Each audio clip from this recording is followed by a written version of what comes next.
ଏବେ ମୁଁ ଭଲ ଭାବରେ ଫାଣ୍ଟି ଦେଉଛି, କାହିଁକିନା ହଳଦୀ ଆଉ ଯେମିତି ଭଲ ଭାବରେ ଲୁଣ ମିଶିଯିବ। ଆମର ଏପଟେ କଢ଼େଇରେ ତେଲ ଗରମ ହୋଇଗଲାଣି। ଏବେ ମୁଁ ମାଛ ଭାଜିବା ପାଇଁ ଦେଇ ଦେଉଛି କଢ଼ାରେ। ଆଉ ଦେଖନ୍ତୁ କେତେ ସୁନ୍ଦର ଭାବରେ ମୋର ମାଛ ଭଜା ହୋଇଗଲାଣି। ଗୋଟେ ସାଇଡ଼ ଆଉ ଗୋଟେ ସାଇଡ଼ ଅଛି। ଆଉ ଦେଖାଯାଉଛି କେତେ ସୁନ୍ଦର, ଖାଇବାକୁ ତ ବହୁତ ବଢ଼ିଆ ଲାଗିବ। ଆଉ ବହୁତ ଦିନ ହେଲା ଚିଙ୍ଗୁଡ଼ି ବି ଆମ ଘରେ ଖିଆ ହେଇନଥିଲା। ଆଜି ଚିଙ୍ଗୁଡ଼ି ବହୁତ ଦିନ ପରେ ଆସିଛି ଖାଇବା ପାଇଁ। ଆଉ ମୁଁ ସେଥିପାଇଁ ଭାବିଲି କି ଚିଙ୍ଗୁଡ଼ି ସହିତ ପୋଇ ନାଡ଼ି ଆଉ ଆଳୁ ପକେଇକି ତରକାରୀ କରିଦେମି, ବହୁତ ବଢ଼ିଆ ଲାଗିବ ଖାଇବା ପାଇଁ। ଏଠି ଦେଖନ୍ତୁ ମୋର ପୁରା ମସଲା ସବୁ ରେଡ଼ି ହୋଇଗଲାଣି। ଆଉ ମୁଁ ଏକାଥର ସବୁ ଗ୍ରାଇଣ୍ଡିଙ୍ଗ କରିଦେଇଛି। ଆଉ ମସଲା ବି ରେଡ଼ି। ସେଇଥିରେ ଅଳ୍ପ ଟିକେ ତେଲ ବଞ୍ଚି ଯାଇଥିଲା ଭଜା ମାଛ ସହିତ, ଆଉ କିଛି ତେଲ ପକାଇଦେନି। ଆଉ ତା ସହିତ କାଟିକି ରଖିଥିବା ଆଳୁ ଆଉ ପୋଇ ନାଡ଼ିକି ମୁଁ ଏବେ ସେ କଢ଼ାରେ ଦେଇଛି। ତାକୁ ଟିକେ ବି ଏମିତି ଭଲ ଭାବରେ ଭାଜିଦେବା, କାହିଁକିନା ପୋଇର ତା ନାଳ ଅଂଶଟା ମରିଗଲେ ଖାଇବା ପାଇଁ ଭଲ ଲାଗିବ। ଆଉ ଦେଖନ୍ତୁ ଏଠି ପୁରା ପୋଇ ଆଳୁ ମୋର କେତେ ସୁନ୍ଦର ଭଲ ଭାବରେ ଭାଜି ହୋଇଯାଇଛି। ମୁଁ ଏବେ ସବୁ ଗୋଟେ ତାଟିଆକୁ ବାହାର କରିଦେଉଛି।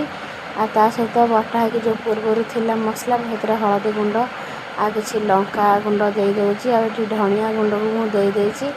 ଜଷ୍ଟ ଟିକେ ହାଲକା ପାଇଁ ମୁଁ ଗୋଟେ କଲର୍ ବାଲା ଲଙ୍କାଗୁଣ୍ଡ ଦେଇଛି। ତା ସହିତ ତେଲରେ ଥିଲା ମୋର ତେଜପତ୍ର ପକାଇ ଦେଇଛି। ଆଉ ବଟା ହେଇଥିବା ମସଲା ସବୁ ଏବେ କଢ଼େଇରେ ଦେଇଦେଉଛି। ଏବେ ଭଲ ଭାବରେ ମୁଁ ତାକୁ ଖଡ଼ିକା ମାରିକି ପୁରା ମସଲାଟାକୁ କଷୁଛି।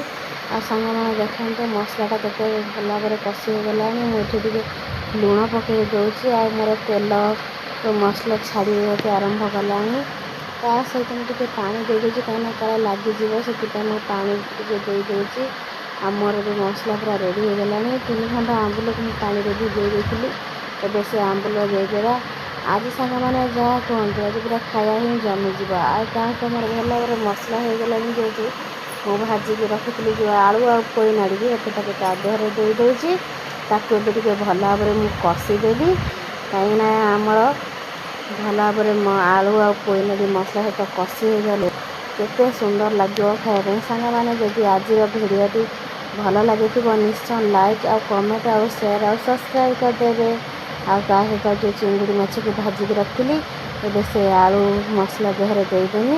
ତାକୁ ଦେଇ ସାରି ଟିକେ ଭଲ ଭାବରେ କଷିଦେବା। କାହିଁକି କହିଲ ସାଙ୍ଗମାନେ, ମସଲା ସହିତ ମାଛଟା ଟିକେ ଦେଇଦେଲେ ତା ସହିତ ଟିକେ ଭଲ ଭାବରେ ମସଲା କଷିଯିବ ଆଉ ଭଲ ଲାଗିବ ବି ଖାଇବା ପାଇଁ। ଏବେ ଦେଖନ୍ତୁ ପୁରା ମସଲା ସହିତ ମାଛ ଆଳୁ ପୁରା ପୋଇ ନାଡ଼ି ଭଲ ଭାବରେ କଷି ହୋଇଗଲାଣି। ଏବେ ଆମର ଝୋଳ ପାଇଁ ଦେଇଦେବା ପାଣି, ଯେତିକି ଯାହା ଦରକାର ସେ ଅନୁସାରେ ପାଣି ଦେଇଦେବା। ଆଉ ଏଠି ତାକୁ ଫୁଟିବା ପାଇଁ ମୁଁ ଛାଡ଼ି ଦେଇଛି। ସାଙ୍ଗମାନେ, ଯଦି ଆଜି ଆପଣମାନଙ୍କର କ'ଣ କ'ଣ ସବୁ ଖାଇବା ହେଇଛି ମୋତେ ନିଶ୍ଚୟ କମେଣ୍ଟରେ ଜଣାଇବେ। ରହିଲି, ନମସ୍କାର।